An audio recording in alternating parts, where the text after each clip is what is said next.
How many times can I say that 2023 was a banger year for video games? From brand new Zelda and Mario entries, to elite releases like Baldur's Gate 3 and Alan Wake 2, to stellar remakes for Metroid Prime and Super Mario RPG, this truly was one of the best years for new video games. Obviously, we won't know if 2024 will match the same level of energy, mostly due to Nintendo being such a large unknown factor. Will they be releasing the Switch successor? Will we be seeing high-level releases like we've seen from them the prior year? There's only a few games known to be released from Nintendo's first-party studios as of yet. Regardless, we do know of many games coming from other third-party studios, both on and off of Nintendo's primary platform. While there's a lot of games coming that are high caliber, shown here are some that I'm the most excited for. And this list will start off with Persona 3 Reload, releasing February 2nd, 2024. Now, I jumped on the Persona train with the inclusion of Joker in Smash Ultimate, which led me invariably to Persona 5 and Persona 5 Royal. While a port of the PSP version of Persona 3 is currently available on all major consoles, this remake looks to be more akin to the general aesthetic and gameplay that Persona 5 was. I've heard that while the PSP remaster included more story and a female protagonist, it sounds like this new remake will omit both. Regardless, I'm excited to play this remake in the Persona series, though honestly I'd love to get Persona 6 more. Mario vs. Donkey Kong, releasing February 16th, 2024. This is a remake of the Game Boy Advance version of the same name. It continues the same type of gameplay from one of the best Game Boy games ever made, that being Donkey Kong 94. This means Mario has limited jumping height, there's an emphasis on puzzle-like gameplay, and Donkey Kong as the villain. Now, I never played this entry in its original format on the Game Boy Advance, but if it's anything like DK94, I am sold. Final Fantasy VII Rebirth, releasing February 29th, 2024. The hype train really hit me in the 2023 Game Awards trailer that was shown. I'm not one to simp on female video game characters, Best Girl Makoto notwithstanding, so Aerith singing really didn't do much for me, but seeing Vincent and Sid, the latter offer Aerith a ride in the Highwind, which is a nod to the infamous art in the OG of Aerith in front of the Highwind that doesn't make canonical sense, as well as the gold saucer date was really cool to see. Oh, and Zack shown in Aerith's church? My inner Final Fantasy weeb is squealing with delight, regardless of the slightly better than mediocre action RPG battle gameplay. Rise of Ronin, releasing March 22nd, 2024. This is another trailer that really caught my eye in the 2023 Game Awards. Wait, was I just grasping at straws for anything that could pique my attention here? Well, it's possible, but I loved the Japanese Revolutionary War aesthetic and gameplay that was shown. It caught my eye here more than previous trailers for the game did, so it looks like work is going well for Team Ninja. Braid Anniversary Edition, releasing April 30th, 2024. This game is over 15 years old, yet I've never played it.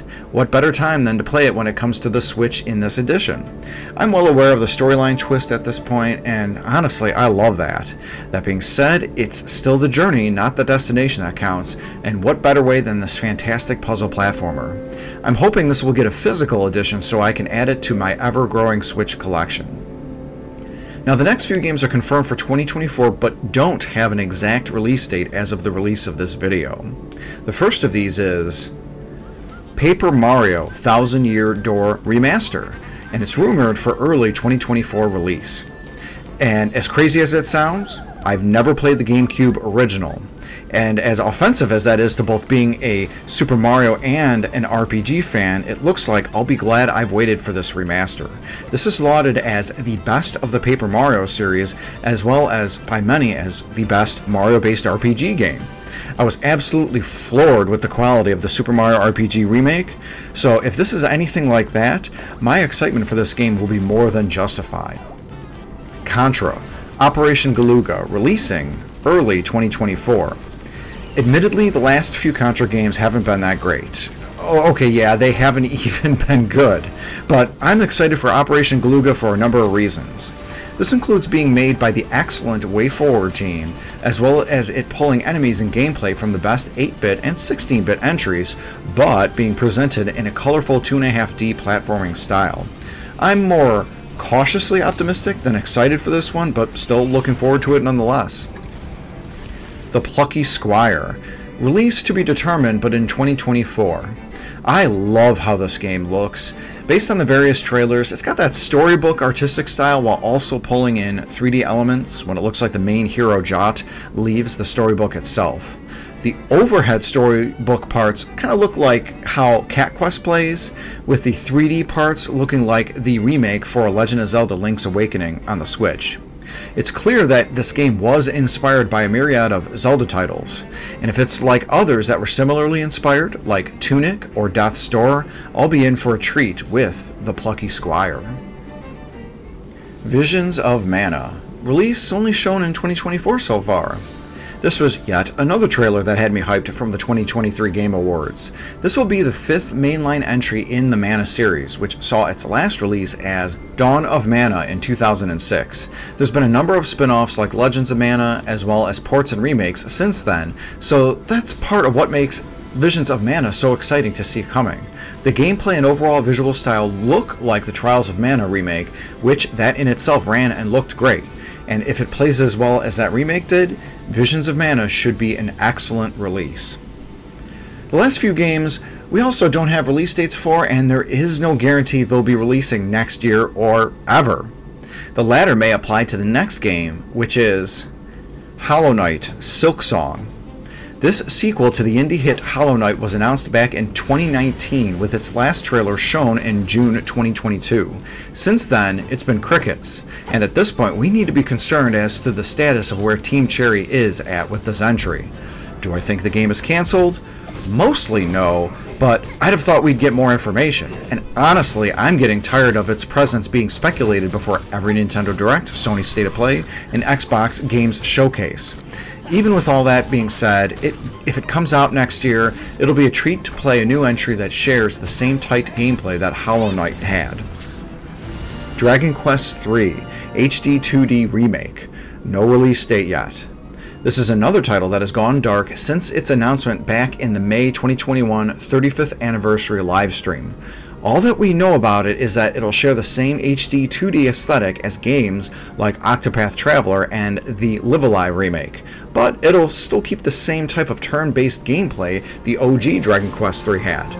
The Switch port was the very first Dragon Quest game that I played, so I have a lot of love and nostalgia for Dragon Quest III. Hopefully, we'll be getting more info and a release in 2024. Suikoden 1 and 2 Remake. Again, no release date yet. After the trailers for this released in September 2022, Konami advised that this was supposed to get a release in 2023. With this game, of course, appearing in this video, this release got pushed out, though Konami never stated when it will come out. Another HD 2D style remake. I'm especially excited for this since I never got to play the original releases back when they came out on the PS1. I've heard it's got a high pedigree for being a turn-based JRPG, so hopefully this comes out in 2024. Ys series games. No US release dates yet. I'm specifically referring to the Switch port of Ys 3, Oath and Felghana, and Ys 10, Nordics, that actually released in Japan already, but have yet to be ported to the US. Oath and Felghana is what got me back into the Ys series back in 2021 when I played it on Steam, and it has an absolute baller soundtrack. Nordics is the newest entry in the mainline Ys series, so obviously I want to see how the Ys series timeline has expanded from this entry. While I prefer turn-based RPGs, Ys games themselves are some of the best action RPGs that I've played, and I can't wait to get my hands on US versions for both of these. Various Sega titles from the Game Awards Power Surge trailer. And this was another trailer from the Game Awards that got me excited. Sega themselves even sent out cards to various YouTube content creators to watch the Game Awards for a special announcement of sorts to get hyped by. During the first minute or so of the trailer, I was thinking this could have been the much-wished-for Dreamcast Mini, especially after I saw Jet Set Radio and Crazy Taxi paraphernalia appear. but instead it was revealed that new entries for these two games, along with Golden Axe, Shinobi, and Streets of Rage, were in development. These have release dates estimated in the next several years, so technically it's possible one of these will come out in 2024. After playing many of these games in my series, A Nintendo Fanboy Reviews Sega Genesis Games, I was hyped to see this trailer. Hopefully these games will be every bit as good as their original titles, as well as sell enough to garner further iterations. So overall, 2024 looks to have a number of great titles coming. Let me know in the comments section below which titles that you are looking forward to. Also, please remember to like, subscribe, and ring that bell for notifications. And thanks again for watching. I hope you all have a great day. And again, just let me know in the comments which games that you are looking forward to, what's coming out, what did I miss, and I'd love to start a dialogue with all y'all. Thanks again, and take care.